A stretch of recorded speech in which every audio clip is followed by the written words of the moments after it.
ఇవాళ మా ఇంట్లో ప్రత్యేకమైన మసాలా బడుగ ఉద్దక్క మసూరి.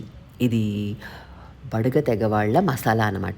ఇవాళ మా ఫ్రెండ్ స్నేహ ఉంది. వాళ్ళ ఇంట్లో ఓ అద్భుతమైన డాక్యుమెంటరీ చూశానులేండి, నీలగిరీస్. కోయిన్సిడెన్సో ఏంటో కానీ నేను మన భారతదేశంలో ఉన్న తెగల గురించి, నీకు తెలుసా భారతదేశంలో 705 పైగా తెగలున్నాయని. దక్షిణ భారతదేశంలో 120 పైగా ఉన్నాయట. తమిళనాడులో 36. అందులో బడగ తెగ ఒక ప్రత్యేకమైన స్థానంగా ఉంది వాళ్ళకి.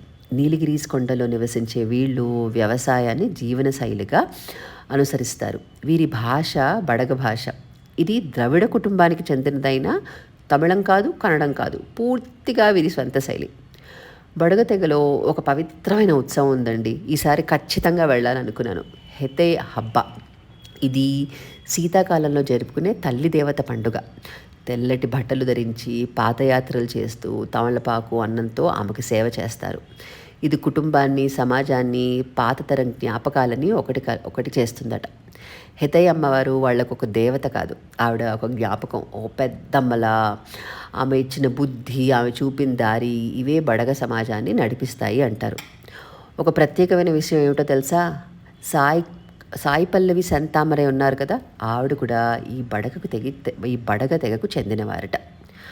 ఆదివాసులు అంటే మొదటి వాసులు. మన నా ప్రకారం అయితే మన ప్రకృతిని వాళ్ళే చూసుకుంటారు. ఏమంటారు? అంతవరకు అన్నదాత సుఖీభవ.